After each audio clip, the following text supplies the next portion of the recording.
ॐ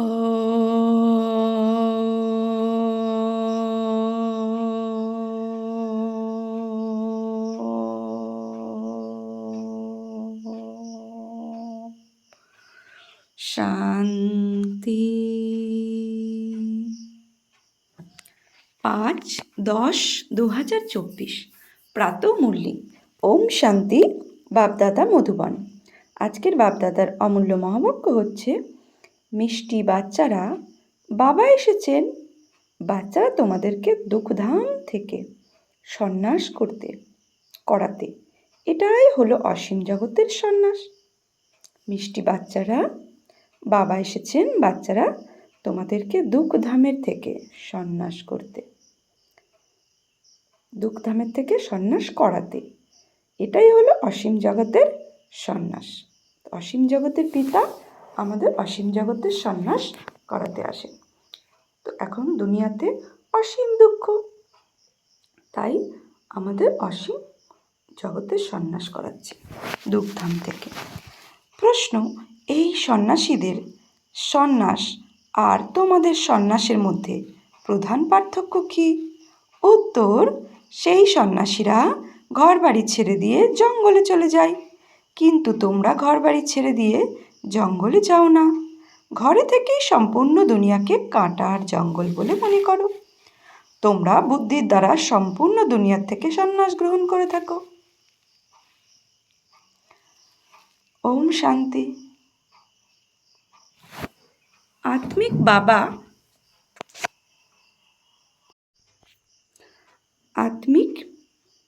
বাবা তার আত্মিক বাচ্চাদের প্রতিদিন বোঝান, কেননা কল্প ধরে অবুঝ হয়ে গেছো, তাই না?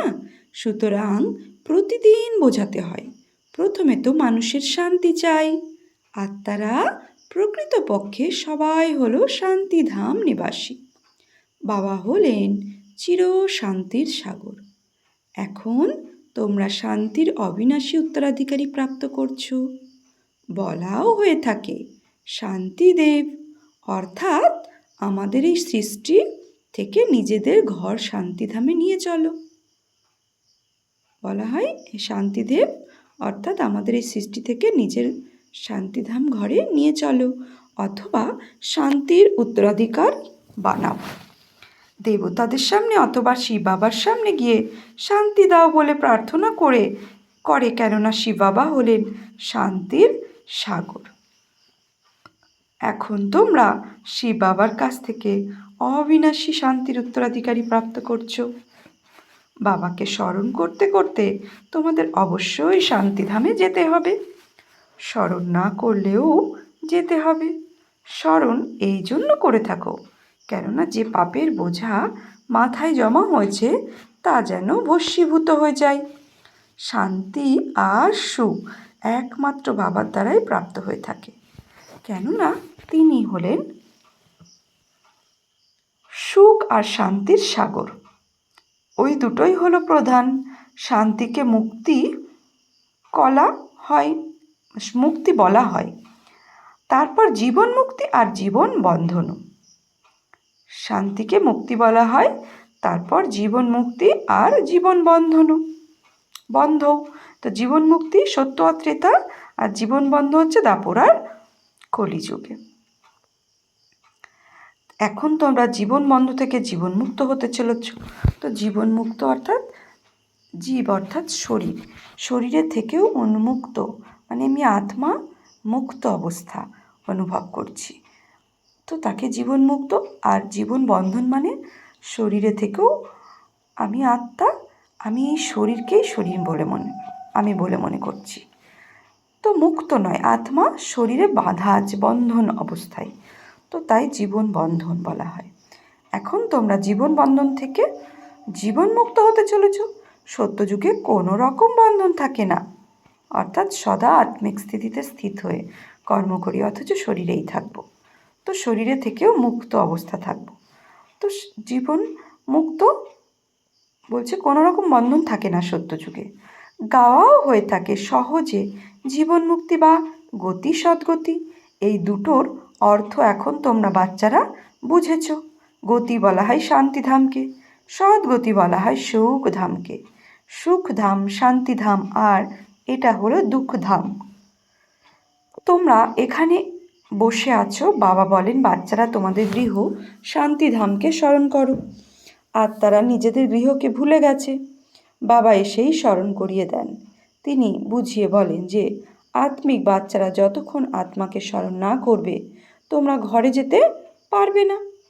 স্মরণের দ্বারাই তোমাদের পাপ ভস্মীভূত হয়, আত্মা পবিত্র হয়ে অপবিত্র তারপর নিজ গৃহে ফিরে যায়। তোমরা বাচ্চারা জানো যে এ হলো অপবিত্র দুনিয়া, একজনও পবিত্র মানুষ নেই। পবিত্র দুনিয়াকে সত্যযুগ আর অপবিত্র দুনিয়াকে কলিযুগ বলা হয়। রাম রাজ্য আর রাবণ রাজ্য, রাবণ রাজ্যেই অপবিত্র দুনিয়া স্থাপন হয়ে থাকে। এটাই ড্রামার খেলা, তাই না? এই সবই অসীম জগতের বাবা বুঝিয়ে বলেন। তিনি সত্য, পিতার বলা সত্য কথা তোমরা সঙ্গমেই শুনে থাকো। তারপর সত্য যুগে যাও। দাপর থেকে পুনরায় রাবণ রাজ্য শুরু হয়। রাবণ অর্থাৎ অসুর। অসুর কখনো সত্য বলতে পারে না, সেই জন্য একে বলা হয় মায়া। তো মিথ্যা কায়া, আত্মা মিথ্যা, শরীরও মিথ্যা। বাবা বলছেন মিথ্যা কায়া অর্থাৎ শরীরও মিথ্যা, আত্মা মিথ্যা, অপবিত্র হয়ে গেছে। তো আত্মা আত্মিক স্থিতিতে না থাকার কারণে তাই মিথ্যা, সে শরীর মনে করছে। তো শরীরও তো মিথ্যা, পাঁচতত্ত্বের শরীর। তো চৈতন্যতা নেই শরীরে, চৈতন্য তো আত্মা, কিন্তু আত্মাও এখন ভুলে গেছে যে আমি চৈতন্য শক্তি আত্মা। আমি আত্মা, নিজেকে দেহ মনে করছি। তো বাবা বলছেন সত্য কথা তোমরা সঙ্গমে শুনে থাকো। তো অপবিত্র আত্মার মধ্যেই তো সংস্কার ভরা থাকে, তাই না? মিথ্যা মানে অপবিত্র হয়ে গেছে, তাই বাবা বলছেন আত্মার মধ্যেই তো সংস্কার ভরা থাকে, তাই না? 4 প্রকারের ধাতু আছে না, সোনা, রূপা, তামা, লোহা, সবের থেকে খাদ বেরিয়ে যায়। তারপর তোমরা খাঁটি সোনা হয়ে ওঠো যোগ বলের দ্বারা। তো বাবা বলছেন তোমরা যখন সত্যযুগে থাকো তখন তোমরা খাঁটি সোনা, তারপর যখন রূপো পড়ে তখন চন্দ্রবংশী হয়, অর্থাৎ তোমাদের মধ্যে 2 কলা কমে যায় 16 কলা থেকে। তো খাদ পড়ে যাচ্ছে আত্মার মধ্যে, তো রূপও পড়ে, তখন চন্দ্রবংশী হয়ে যাও, অর্থাৎ সিলভার এজ। এরপর যোগের দ্বারা তোমাদের মধ্যে রূপোর, তামার, লোহার যে খাদ পড়ে তা বেরিয়ে যায়। প্রথমে তো তোমরা আত্মারা শান্তির ধাম হয়ে, তারপর সর্বপ্রথমে আসো সত্যযুগে, তো তাকে বলা হয় গোল্ডেন এজ। তোমরা তখন খাঁটি সোনা, যোগ বলের দ্বারা সম্পূর্ণ খাদ বেরিয়ে গেলে তখন রয়ে যায় খাঁটি সোনা। শান্তিধামকে গোল্ডেন এজ বলা হয় না। Golden age silver age, copper age এখানে বলা হয়। শান্তিধামে তো অপার শান্তি হয়, শান্তিধামে তো অপার শান্তি বিরাজ করে। এখন আত্মা শরীর ধারণ করে তখন বলা হয় এই আত্মা গোল্ডেন এজেড। তারপর সৃষ্টিও গোল্ডেন এজেড হয়। শতপ্রধান 5 তত্ত্ব দ্বারা শরীর হয়। আত্মা শতপ্রধান হলে শরীরও শতপ্রধান হয়। তারপর একদম শেষে গিয়ে আয়রন এজ শরীর প্রাপ্ত হয়, কেননা আত্মার মধ্যে খাদ পড়ে যায়। সুতরাং গোল্ডেন এজ, সিলভার এজ এই সৃষ্টিকেই বলা হয়ে থাকে, অর্থাৎ এই সৃষ্টির উপরেই গোল্ডেন এজ অর্থাৎ সত্যযুগ আর সিলভার এজ অর্থাৎ ত্রেতা যুগে রাজত্ব হয়। এখন তবে বাচ্চাদের কি করতে হবে? সর্বপ্রথমে শান্তিধামে যেতে হবে, সেই জন্য বাবাকে স্মরণ করতে হবে, তবেই তমপ্রধান থেকে শতপ্রধান হতে পারবে। এতে সময় ততটাই লাগে যতটা সময় বাবা এখানে থাকেন। উনি গোল্ডেন এজে কোনো পার্ট নেন না। সুতরাং আত্মা যখন ওখানে শরীর ধারণ করে তখন বলা হয় গোল্ডেন এজের জীব আত্মা। এমন বলা হয় না যে গোল্ডেন এজেড আত্মা, না, গোল্ডেন এজেড জীবাত্মা, তারপর সিলভার এজেড জীবাত্মা হয়।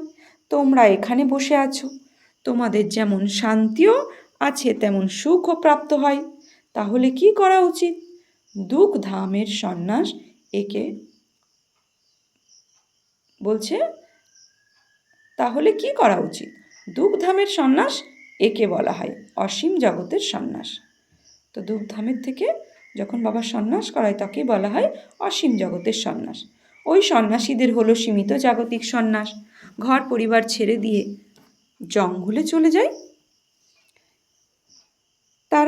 ওদের এটা জানা নেই যে সম্পূর্ণ সৃষ্টি এখন জঙ্গলে পরিণত হয়েছে। এটা হলো কাঁটার জঙ্গল, কাঁটার দুনিয়া। সত্যযুগ হলো ফুলের দুনিয়া। ওরা যদিও সন্ন্যাস নিয়ে থাকে, কিন্তু তবুও তো সেই কাঁটার দুনিয়াতে শহর থেকে অনেক দূরে জঙ্গলে গিয়ে বাস করে। ওদের হলো নিবৃত্তি মার্গ, তোমাদের প্রবৃত্তি মার্গ। তোমরা পবিত্র জুটি ছিলে, এখন অপবিত্র হয়ে গেছো। তাকে গৃহস্থ আশ্রমও বলা হয়। সন্ন্যাসীরা আসে অনেক পরে, ইসলাম বৌদ্ধও পরে আসে, খ্রিস্টানদের কিছু আগে আসে। সুতরাং কল্পবৃক্ষের এই বৃক্ষকে স্মরণ করতে হবে, চক্র ও স্মরণ করতে হবে। সৃষ্টি চক্র, সত্য ত্রেতা দ্বাপর কলি কীভাবে চক্র ঘোরে, যেমন দিন রাত্রের চক্কর, তেমনই সৃষ্টির চক্রও স্মরণ করতে হবে। বাবা কল্পে এসে কল্পবৃক্ষের নলেজ প্রদান করেন, কেননা তিনি স্বয়ং বীজরূপ, তিনিই সত্য চৈতন্য। সেই জন্য কল্পে কল্পে এসে কল্পবৃক্ষের সম্পূর্ণ রহস্য ব্যাখ্যা করে। তোমরাও আত্মা, কিন্তু তোমাদের জ্ঞানের সাগর, সুখের সাগর, শান্তির সাগর বলা হয় না। এই মহিমা শুধুমাত্র বাবার, যিনি তোমাদের এমন তৈরি করছেন। বাবার এই মহিমা সব সময়ের জন্য, তিনি চির পবিত্র এবং নিরাকার। সীমিত সময়ের জন্য তিনি আসেন পবিত্র করে তুলতে। তিনি সর্বব্যাপী, এত হতেই পারে না। বলছে তিনি সর্বব্যাপী, এত হতেই পারে না। তোমরা জানো বাবা পরমধাম নিবাসী, ভক্তি মার্গে সব সময় তাকে স্মরণ করে। সত্যযুগে তো তাকে স্মরণ করার প্রয়োজনই পড়ে না। রাবণ রাজ্য থেকেই তোমাদের আহ্বান করা শুরু হয়। তিনি এসে সুখ শান্তি প্রদান করেন, তবে নিশ্চয়ই অশান্তির মধ্যেই ওনার কথা স্মরণে আসে। বাবা বলেন প্রতি 5000 বছর পরে আমি আসি। অর্ধকল্প সুখ আর অর্ধকল্প দুঃখ। অর্ধকল্পের পরেই রাবণ রাজ্য শুরু হয়। এর মধ্যে প্রধান হলো দেহ অভিমান, এরপরেই অন্যান্য বিকার শুরু হয়। এখন বাবা বুঝিয়ে বলেন, নিজেকে আত্মা মনে করো, দেহি অভিমানী হও। আত্মার স্বীকৃতির প্রয়োজন। মানুষ তো শুধু বলে থাকে, আত্মা ভ্রুকুটির মাঝখানে জ্বল করে।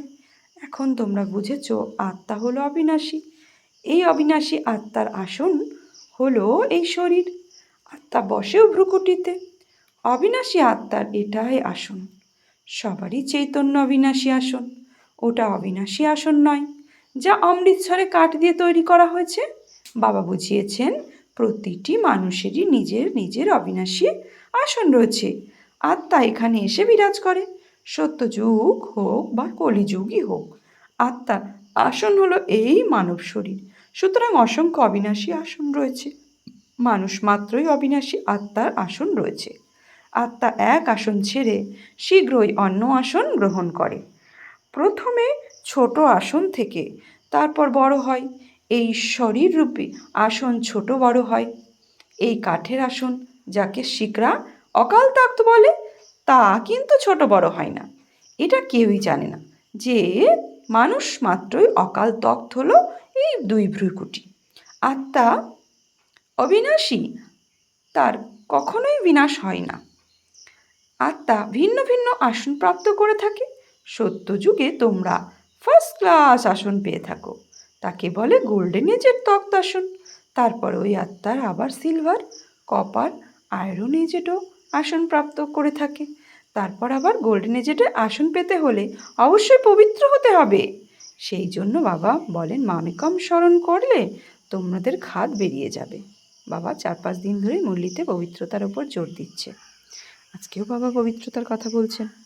তো বাবা বলছেন তারপর তোমরা এরকম দেবী সিংহাসন প্রাপ্ত করবে। এখন ব্রাহ্মণ কুলের আসন, পুরুষোত্তম সঙ্গম যুগের আসন। তারপর আমি আত্মা দেবতাদের আসন প্রাপ্ত করব। এই কথা দুনিয়ার মানুষ জানে না। দেহ অভিমানী আসার কারণে একে অপরকে দুঃখ দিতে থাকে, এই জন্য একে দুঃখধাম বলা হয়। এখন বাবা বাচ্চাদের বোঝান, শান্তিধামকে স্মরণ করো, যা তোমাদের প্রকৃত নিবাসস্থান। সুখধামকে স্মরণ করো, একে ভুলে যাও, এর প্রতি বৈরাগ্য আসুক। এমনটা নয় যে সন্ন্যাসীদের মতো ঘরবাড়ি ছেড়ে দিয়ে চলে যেতে হবে। বাবা বোঝান, এটা একদিক দিয়ে যেমন ভালো, অন্যদিকে খারাপ। তোমাদের সন্ন্যাস ভালো, ওদের হঠযোগ ভালো দিকও আছে, মন্দও আছে। কেননা দেবতারা যখন বাম মার্গে চলে যায়, তখন ভারতের বিশৃঙ্খলা অবস্থা আটকাতে পবিত্রতার প্রয়োজন হয়। সুতরাং হঠযোগীরা এতে সাহায্য করে থাকে। ভারতীয় অবিনাশী খণ্ড। তো বাবা ও হাদের সন্ন্যাসী, যারা হঠযোগী সন্ন্যাসী, তাদের গায়ন করেছে আজকে। পৃথিবীর ব্যালেন্স করছে, পবিত্রতার ব্যালেন্স করতে রাখতে তারাই সহযোগ ছিল যখন দেবতারা বাম মার্গে চলে যায়। তো বাবাকে এখানেই আসতে হয়। সুতরাং যেখানে অসীম জগতের পিতা আসেন, সেটাই সর্বশ্রেষ্ঠ তীর্থে পরিণত হয়, তাই না? সবার সদ্গতি বাবাই এসে করিয়ে থাকেন। সেই জন্য ভারতই শ্রেষ্ঠ থেকে শ্রেষ্ঠতম দেশ। প্রধান বিষয় বাবাই বুঝিয়ে বলেন, বাচ্চারা স্মরণে যাত্রায় থাকো। গীতাতেও মনমনোভব শব্দটি আছে, কিন্তু বাবা কোনো সংস্কৃত শব্দ বলেন না। বাবা মনমনোভবর অর্থ বলে দেন। বাবা বলেন, দেহের সব ধর্মকে ত্যাগ করে নিজেকে আত্মা নিশ্চয় করো। আত্মা অবিনাশী, সে কখনো ছোট বড় হয় না। অনাদি অবিনাশী পাঠ এর মধ্যেই ভরা আছে। এই ভাবেই ড্রামা তৈরি হয়েছে। অন্তিমে যে আত্মারা আসবে, তাদের সামান্য পাঠ থাকে এই ড্রামায়। বাকি সময় তারা শান্তিধামে থাকে, স্বর্গে তো আসতে পারবে না। শেষে আসা আত্মারা অল্প কিছু সুখ, কিছু দুঃখ ভোগ করে থাকে। যেমন দীপাবলির রাতে কত মশা বেরিয়ে পড়ে, সকলে উঠে দেখো সব মশা মরে পড়ে আছে। সুতরাং শেষে আসা মানুষের মূল্যই বা কতটুকু থাকবে, ঠিক যেন পশুর দৃষ্টান্ত। তাই বাবা বুঝিয়ে বলেন এই সৃষ্টিচক্র কিভাবে ঘোরে। সৃষ্টিরূপী মানব বৃক্ষ ছোট থেকে বড়, বড় থেকে ছোট কিভাবে হয়। সত্যযুগে কত অল্প সংখ্যক মানুষ, কলিযুগে গাছ বৃদ্ধি পেয়ে কত বিশালাকার ধারণ করে। প্রধান বিষয় বাবা ইশারায় বুঝিয়েছেন। গৃহস্থ ব্যবহারে থেকে মামিকম স্মরণ করো। 8 ঘন্টা স্মরণে থাকার অভ্যাস করো। স্মরণ করতে করতে শেষে পবিত্র হয়ে যা বাবার কাছে চলে গেলে স্কলারশিপ প্রাপ্ত হয়। যদি পাপ থেকে যায়, তবে আবার জন্মগ্রহণ করতে হবে। সাজা খেতে হবে, উপরন্ত পদও কম হয়ে যাবে। হিসেব নিকেশ সবাইকে মিটিয়ে ফেলতে হবে। যেমন মানুষই হোক না কেন, এখনও জন্ম নিতে হচ্ছে। এই সময় দেখো, ভারতবাসীদের থেকে খ্রিস্টানদের সংখ্যা বেশি। তারা আবার সেন্সেবলও। ভারতবাসীরাও 100% সেন্সিবল ছিল, তারাই এখন নন সেন্সেবল হয়ে গেছে। কেননা এরাই 100% সুখ পায়, তারপর 100% দুঃখও এরাই প্রাপ্ত করে। এরা তো আসেই খ্রিস্টানের পরে, অনেক পরে। বাবা বুঝিয়েছেন যে খ্রিস্টান ডিনাইস্টির সাথে কৃষ্ণের ডিনাইস্টির কানেকশন আছে। খ্রিশ্চানিটি কী করে এসছে? খ্রিস্টান ডিনাইস্টি। তো বাবা বলেন যে কৃষ্ণের ডিনাইস্টির কানেকশন আছে। তো খ্রিশ্চানিটি, তো কৃষ্ণের নীতি কথাটাকে খ্রিশ্চানরা খ্রিশ্চিয়ানিটি বলেছেন। তো খ্রিস্টানরা রাজ্য ছিনিয়ে ছিল, তারপর খ্রিস্টান ডিনাইস্টির কাছ থেকে রাজ্য ফিরে পাওয়া যায়। এই সময় হলো খ্রিস্টানদের জোর ভারতের থেকেই সাহায্য পেয়ে থাকে। ভারত এখন অনাহারে, তাই রিটার্ন সার্ভিস চলছে। তারা এখন থেকেই অগাধ সম্পদ, হিরে জহরত, সোনা ইত্যাদি নিয়ে গিয়ে বিশাল সমৃদ্ধশালী হয়ে উঠেছিল। সুতরাং এখন আবার ধন সম্পদ পৌঁছে দিচ্ছে। ওদের তো কিছুই পাওয়ার নেই। বাচ্চারা তোমাদের তো কেউ চেনেই না। যদি চিনত তবে এসে পরামর্শ করত। তোমরা হলেন ঈশ্বরীয় সম্প্রদায়, যারা ঈশ্বরীয় মত অনুসার চলো। বলছে যারা ঈশ্বরের মত অনুসারে চলে না, বাবা বলছেন ঈশ্বরের মত অনুসারে চলো। তোমরাই আবার ঈশ্বরীয় সম্প্রদায় থেকে দেবী সম্প্রদায় যুক্ত হবে, তারপর ক্ষত্রিয়, বৈশ্য, শূদ্র সম্প্রদায় হবে। আমরা এখন ব্রাহ্মণ, তারপর দেবতা, আমরাই দেবতা থেকে ক্ষত্রিয় হম, সোহাম। আমরাই দেবী দেবতা ছিলাম, আমরাই এখন মনুষ্য আত্মা। তো হাম সোহামের অর্থ কত সুন্দর। এটাই হলো ডিগবাজি খেলা। একে বোঝা খুব সহজ, কিন্তু মায়া ভুল করিয়ে দেয়। তারপর দেবী গুণ থেকে আসুরি গুণে নিয়ে যায়।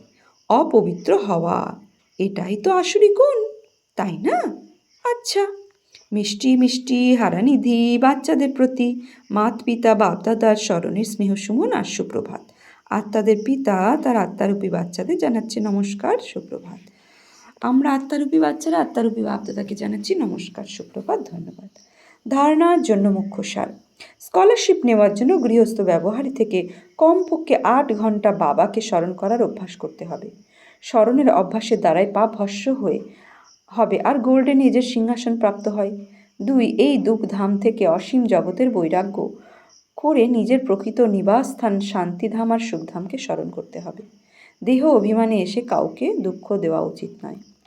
বরদান, কর্মের হিসাবপত্রকে বুঝে নিজের অচল স্থিতি বানানো সহযোগী ভব। কর্মের হিসাবপত্রকে বুঝে নিজের অচল স্থিতি বানানো সহযোগী ভব। চলতে চলতে যদি কোনো কর্মের হিসাবপত্র সামনে এসে যায়, তাতে মনকে বিচলিত করো না, স্থিতি থেকে উপর নিচ করবে না। যদি চলেও আসে তবে তাকে ভালো করে চিনে নিয়ে দূর থেকে শেষ করে দাও। এখন যোদ্ধা হয়েও না, সর্বশক্তিমান বাবার সাথে আছেন, তাই মায়া বিচলিত করতে পারবে না। কেবল নিশ্চয়ের ফাউন্ডেশনকে প্র্যাকটিক্যালে নিয়ে এসো আর সময়ের মতো চুজ করো, তবে সহজ যোগী হয়ে যাবে। এখন নিরন্তর যোগী হও, যুদ্ধ করতে থাকা যোদ্ধা নয়। স্লোগান, ডাবল লাইট থাকতে হলে নিজের সকল দায়িত্বের বোঝা বাবাকে অর্পণ করে দাও। ডাবল লাইট থাকতে গেলে বাবাকে সকল দায়িত্বের বোঝা অর্পণ করে দিতে হবে। আজকে সমান কি আমি সহযোগী আত্মা। ওম শান্তি।